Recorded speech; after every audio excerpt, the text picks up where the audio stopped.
Berarti kalau mereka katakanlah pemerintah atau siapapun ingin melakukan restoratif justice, nggak bisa. Karena dalam KUHP itu jelas bahwa restoratif justice itu hanya bisa dilakukan untuk perbuatan yang ancamannya di bawah 5 tahun kalau saya tidak salah. Iya. Mereka pakai yang di atas 5 tahun. Yang 12, 8, 6 ya. Di atas 5 tahun. Berarti stop itu Pak RJ. Sebetulnya RJ yang diberikan kepada Pak Egy Sujana dan Pak Damai Hari Lubis pun cacat. Kalau Pak Egy dan Pak Damai juga kena pasal ada di antara 4 pasal tadi ya. 35, 32, 28, 3 pasal, ya, itu juga cacat. Kecuali kalau dia hanya kena 27A doang. Karena itu di bawah 5 tahun. Yang dulu 310, 311 ya? Iya. Sepengetahuan saya tidak itu, tapi juga hampir sama. Makanya tinggal lihat aja, saya kan nggak ngikutin. Saya saya tidak involved dalam persoalan ini. Saya ini lebih ingin memberikan pencerahan bahwa jangan main-main gitu loh. Ini kan di satu sisi mereka pakai pasal yang berat-berat itu untuk supaya bisa nahan. Restoratif justice disebut hanya berlaku untuk perkara dengan ancaman di bawah 5 tahun. Namun anehnya, kasus ES dan DHL justru dipasangi pasal di atas 5 tahun yang secara hukum otomatis menutup pintu RJ. Jika sejak awal pintu itu tertutup, lalu bagaimana mungkin kemudian dibuka? Apakah hukum sedang bekerja atau sekadar disesuaikan dengan kebutuhan? Pasal berat dipakai untuk menekan, RJ ditawarkan untuk meredam. Di titik ini, publik berhak bertanya, ini penegakan hukum atau sekadar manuver? Kita jelaskan, itu nggak masuk loh. 35 ini sangat salah pemanfaatan. 32 sangat salah. Kalau ada ahli mengatakan masuk, silahkan berdebat sama saya. Tantangan lah ya? Saya tantang nih. Oke. Ini hukum untuk ekonomi, atau untuk politik. Sekali lagi, ini untuk ekonomi digital.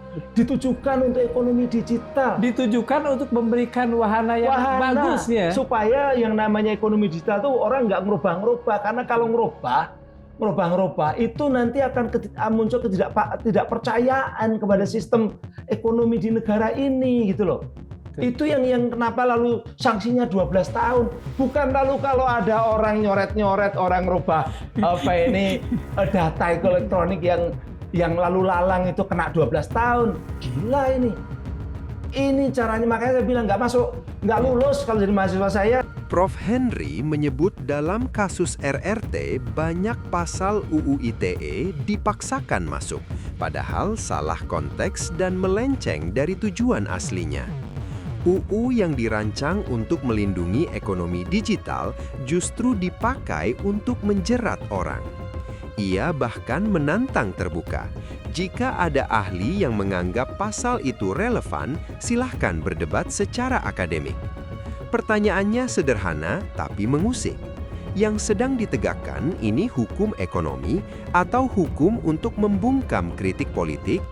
Nah, itu semua itu tujuannya adalah untuk ekonomi digital. Nggak ada hubungannya dengan ini terkait dengan politik. Inilah rusak ini gara-gara politik mencari apa saja yang bisa jadi senjata untuk mengapokkan orang lain, chilling effect kepada orang lain, terutama mereka-mereka yang berseberangan. Lapor, dikit-dikit lapor pakai ITE. Gila, ITE ini persoalan apa sih? Prof, buat yang melakukan ini mengkapokkan, istilah Prof begitu. Iya. Tapi buat rakyat kebanyakan ini kan semacam monster yang sengaja. Akhirnya terjadi monster seperti itu di berbagai daerah. Saya ini keliling saya sampai ke Aceh. Besok saya berangkat ke Batam. Di Batam juga sama aja. Ada pengusaha yang kena undang-undang ITE ditahan. Dan selalu kalau saya menemukan ini pasti ada permainan di belakang itu. Kalau nggak ada pengusaha yang kuat yang mencoba menggunakan kekuasaan dan kekuatannya mempengaruhi penegak hukum, ya biasanya politisi kuat. Prof. Henry menilai pasal yang dipakai menjerat RRT sejatinya pasal ekonomi digital, bukan untuk urusan kritik politik. UU ITE yang dibuat melindungi transaksi justru dipaksa masuk untuk memenjarakan pihak yang berani berbeda pandangan. Di titik ini, kerusakan UU ITE bukan lagi soal teks hukum, melainkan soal bagaimana hukum ditarik ke arena politik. Sindiran halusnya jelas, yang dianggap berbahaya bukan pelanggaran digital, tapi suara kritis. Itu saya kembali ke hal yang tadi, ke soal undang-undang ITE. Ya, Prof mengatakan sudah melenceng. Nah, saya tanya, siapa yang bikin melenceng ini sebetulnya? Ya tadi yang saya katakan. Atasan-atasan itu? Bukan. Atasan itu juga sebenarnya kan loyalitas aja. Pemain politik dan pemain ekonomi. Siapa pemain politiknya? Itu. Dan biasanya pemain politik itu nggak mau tahu dengan hukum, taunya ini kena, ini kan gitu. Pemain ekonomi juga begitu, bisnismen juga maunya, saya pokoknya ingin supaya itu lawan bisnis saya itu bisa masuk, atau orang yang mengganggu bisnis saya itu bisa masuk. Itulah yang terjadi di mana-mana.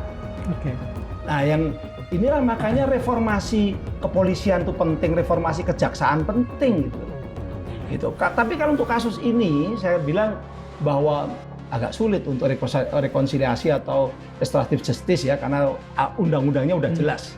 Yang kemudian ini kalau dilanjutkan sampai katakanlah di pengadilan, saya juga agak pesimis. Apakah betul presiden atau mantan presiden, ya Pak Jokowi kan mantan presiden, presiden ke-7, presiden ke-7 mantan presiden mau datang atau bisa dihadirkan? Karena bagaimanapun juga pengadilan pasti membutuhkan itu, dan itu akan menjadi complicated. Prof. Henry menilai rusaknya UU ITE bukan karena aparat di lapangan. Mereka hanya menjalankan loyalitas dan perintah. Kerusakan justru datang dari politisi dan pemain ekonomi yang menarik UU ITE ke kepentingan kekuasaan, lalu memakainya untuk menjerat mereka yang berbeda pandangan. Soal persidangan, Prof. Henry mengaku pesimis Jokowi akan hadir. Berkali-kali mangkir dengan berbagai alasan, tapi anehnya tetap hadir di Rakernas PSI Makassar, bahkan saat harus dituntun. Sindiran halusnya terbaca, ketika kepentingan terancam, tenaga selalu ada. Di titik ini, kata Prof. Henry, Jokowi bukan lagi sekadar figur politik, melainkan common enemy bagi banyak orang yang merasa dirugikan dan dikriminalisasi karena perbedaan pandangan politik.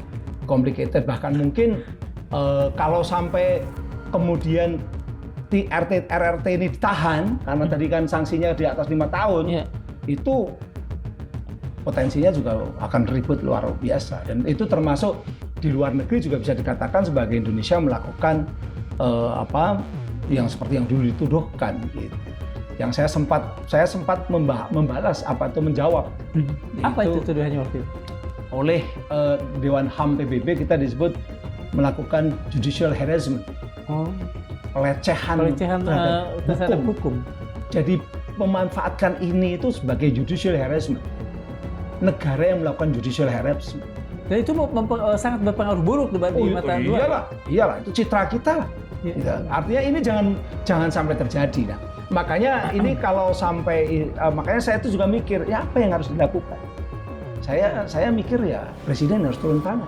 Oke, Prof, sebelum ke presiden, saya ingin membahas presiden yang ke-7 tadi. Mengapa menurut Prof ada peluang bahwa presiden ke-7 ini tidak mau hadir? Kan sudah beberapa kali dipanggil, dan mungkin juga ada hitung-hitungan lah, itu politik lah, hitungan politik. Kayaknya lebih aman kalau nggak datang, kan? Siapa tahu kalau bisa diselesaikan oleh polisi dengan menahan mereka. Tapi saya katakan ini undang-undangnya keliru yang dipakai. Kalau ini terus berjalan, Jokowi kemudian tidak hadir, apakah ada cacat dalam sistem peradilan RRT ini kalau misalnya si Pak Jokowi tidak hadir tapi tetap diketok? Dan ini banyak terjadi. Makanya kan kita harus cari solusi kan. Salah satu solusinya itu mungkin ya abolisi. Abolisi itu kan hapus proses penuntutan. Iya, betul.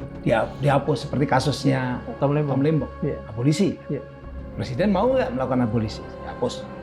Tapi ini juga punya tentu saja perlu pertimbangan politik, karena abolisi itu walaupun tidak perlu persetujuan DPR ya. Beda dengan amnesti abolisi nggak perlu persetujuan DPR, tapi konsekuensinya kan apa? Berarti melindungi siapa dan sebagainya. Nah ini pinter-pinternya pemerintah atau presiden untuk menyelesaikan kasus ini. Tapi menurut saya abolisi ini lebih make sense dibandingkan. Prof. Henry mengingatkan, jika RRT dipenjara hanya karena meneliti ijazah mantan pejabat publik yang ijazah itu dipakai untuk maju sebagai wali kota, gubernur, hingga presiden, maka ini akan jadi preseden berbahaya. Kedepan, tak akan ada lagi peneliti yang berani mengkritik pejabat bermasalah. Negara pelan-pelan bergeser ke arah otoriter. Indonesia, kata Prof. Henry, bahkan pernah dikritik Dewan HAM Dunia karena praktik pelecehan hukum. Sindiran halusnya makin terasa ketika panggilan sidang di Solo diabaikan, tapi Rakernas PSI di Makassar justru didatangi. Pesannya samar tapi jelas, prioritas hadir selalu mengikuti kepentingan. Mas, politisi ini kenapa banyak yang terlibat korupsi? Bukan karena korupsinya ini untuk hidup makan keluarganya, itu cukup makan untuk keluarga itu sedikit sekali kok. Ya, walaupun agak bermewah-mewah lah, bermewah-mewah itu tidak terlalu banyak. Yang mahal itu adalah untuk biaya politik, termasuk bayar buzzer, punya dan itu yang terjadi sekarang. Di Indonesia ini ada namanya propaganda litigation, gimana hukum sendiri dipakai untuk propaganda nakut-nakuti. Ini kalau sukses RRT ini masuk ditahan, siapa yang masih berani mengkritik terhadap Pak Jokowi? Iya. Itu yang namanya propaganda litigation. Hukum dipakai untuk propaganda supaya pembenaran. Sementara mereka peneliti kan, lebih ini lagi. Makanya saya katakan ini kalau sampai diteruskan dalam artian ada yang penahanan dan sebagainya, bukan hanya undang-undang ITE itu benar-benar dipelencengkan, tapi ini juga akan menjadi tragedi hukum yang sangat buruk. Yang saya tuh sedih itu apa? Kenapa banyak orang diam? Prof. Henry menilai maraknya korupsi di Indonesia bukan karena pejabat kurang makan atau kurang gaji. Justru gaji mereka sudah besar. Masalahnya ada pada biaya politik yang mahal, dari ongkos kekuasaan hingga bayar buzzer, yang membuka potensi korupsi makin lebar. Dalam situasi itu, hukum menurutnya kerap berubah fungsi, bukan lagi alat keadilan, tapi propaganda untuk menakut-nakuti rakyat sendiri. Ia mengingatkan, jika RRT sampai di penjara, pesan ke publik akan jelas. Tak perlu lagi kritik, riset, atau bertanya. Padahal peneliti seharusnya tidak dipidana. Sindiran halusnya terasa, yang dibungkam bukan kejahatan, tapi keberanian berpikir. Dari seluruh rangkaian ini, persoalannya bukan sekadar satu kasus hukum, tapi arah demokrasi. UU ITE yang lahir untuk melindungi ekonomi digital ditarik ke arena politik, dipakai sebagai alat tekan bagi mereka yang berbeda pandangan. Biaya politik yang mahal, kepentingan kekuasaan, dan propaganda hukum saling bertemu, menciptakan iklim ketakutan. Jika peneliti seperti RRT bisa dipenjara karena kritik berbasis riset, maka pesan ke publik sederhana, diam lebih aman daripada berpikir. Di titik ini, hukum tak lagi berdiri netral dan demokrasi tak runtuh dengan senjata, melainkan perlahan lewat kriminalisasi suara kritis. Subscribe untuk konten seru lainnya. Jangan lupa nyalain notifikasi biar gak ketinggalan update terbaru. Let's bring fun to the next level.